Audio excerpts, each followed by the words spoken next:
Now let's come to the third question.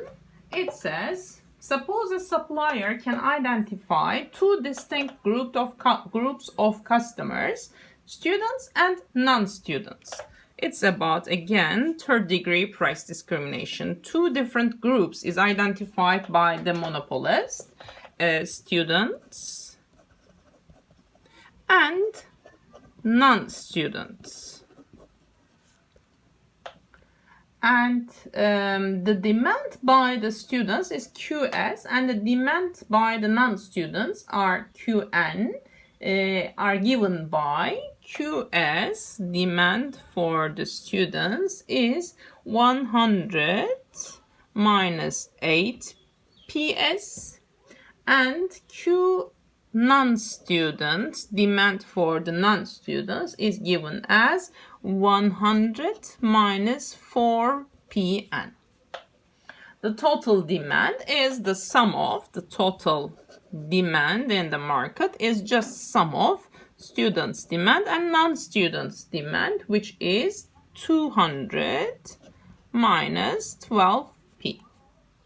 The supplier's cost of 2 Turkish lira per unit is constant regardless of the number of units supplied. The supplier's cost, the average cost of the supplier, is just fixed at 2 Turkish lira regardless of the number of units supplied. So what is the profit maximizing price if the firm charges everyone the same price? And that is the question A. And question B, show that the firm can secure greater profits by charging different prices for the two groups than it can secure by charging everyone the same price. Now, let's find the profit of the firm for the one single price, and the profit of the firm for the two different prices. So third degree price discrimination. Let's start with that one.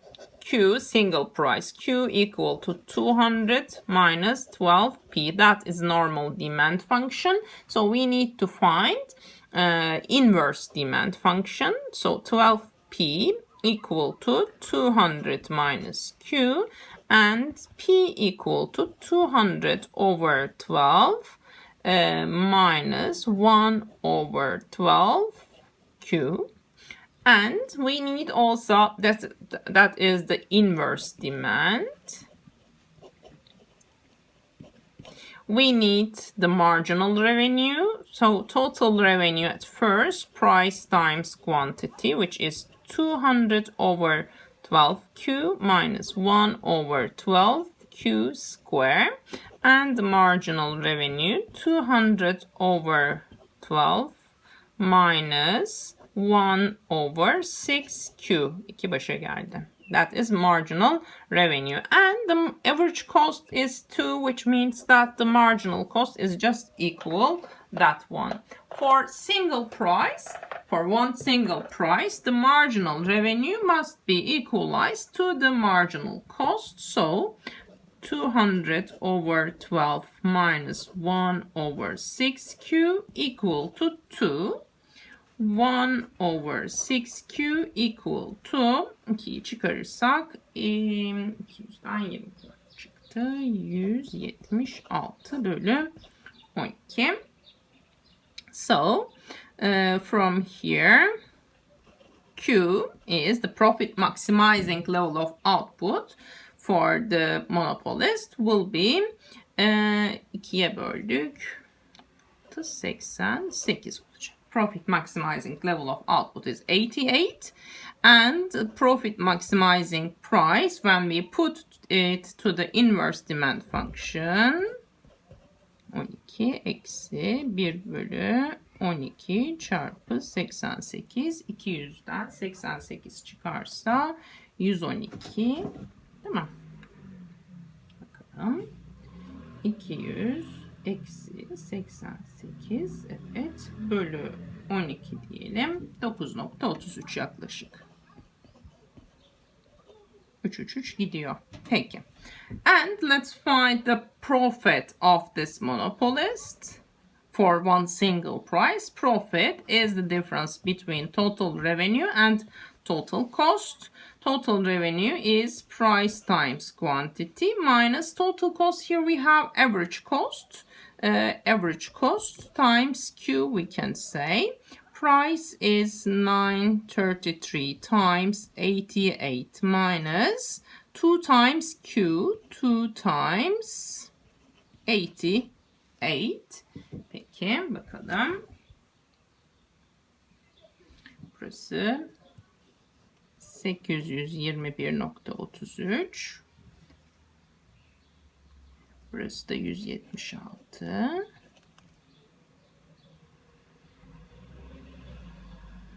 Dolayısıyla the profit of this monopolist for one single price is 645.33. Now we will find it for the third degree price discrimination. We will just compare this profit with the profit of the third degree price discrimination, just like that. Here we will just consider these separate demands for students and non-students. So we will find, for question B, we will find the marginal revenue for the students and marginal revenue of the non-students also. But we need firstly the inverse demand for students and non-students. So let's start with the students. 8PS equal to 100 minus QS and PS equal to 100 over 8 minus 1 over 8 QS. That is the inverse demand for students. For total revenue, we will just multiply price for students times quantity of students, 1 over 8 QS minus 100 over 8 QS minus 1 over 8 QS square, and the marginal, that is for students, and the marginal revenue for students is the first derivative of the total revenue, 100 over 8 minus 1 over 4 QS. That is marginal revenue for students. For non-students, again, we will start to find the inverse demand function. For Pn equal to 100 minus Qn, Pn equal to 25 minus 1 over 4 Qn.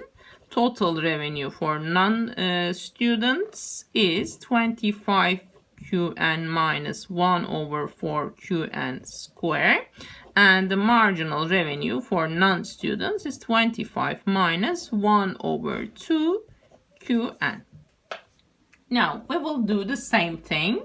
We will just equalize actually marginal revenue of students to the marginal cost and the marginal revenue of non-students to the marginal cost. Here we know the marginal cost is a single number as 2. So we will equalize these numbers to 2. 100 over 8. Şöyle yukarı alalım. Minus 1 over 4 QS equal to 2. 1 minus 4 QS is, şunu 12,5 alabiliriz. 12,5, ikisi gitti. 10,5. So QS is 42.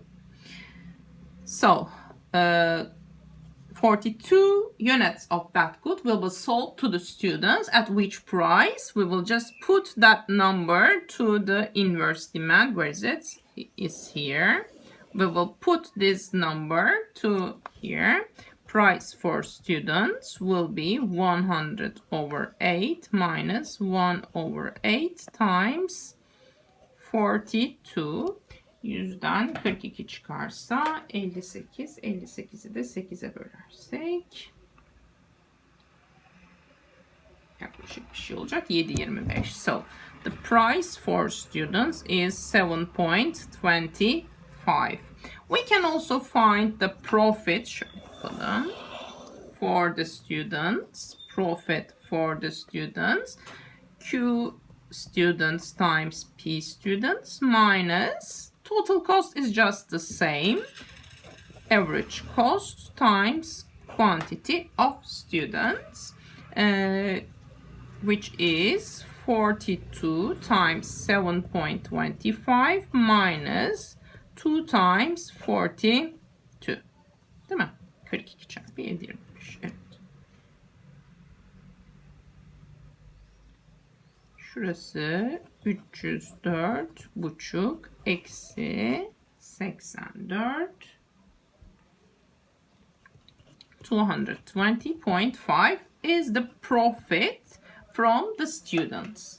The third degree price, one part of the third degree price discrimination. Now let's turn to the non-students case.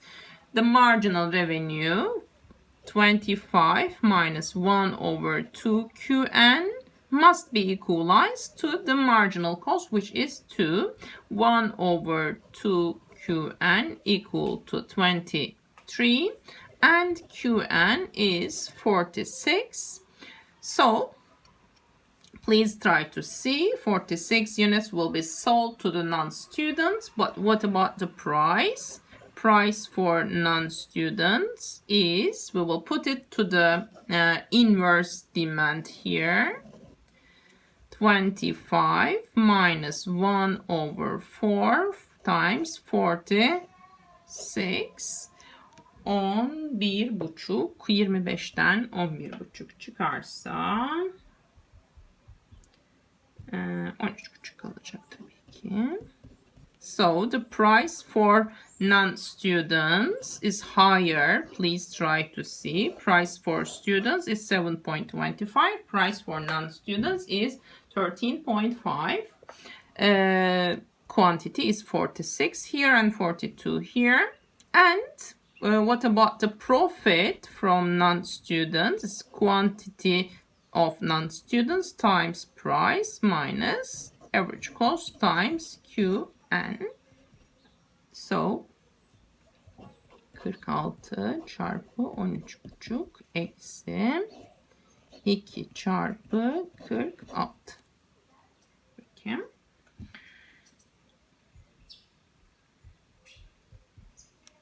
Here 621. Here again 92. So the profit from the non-students is 529.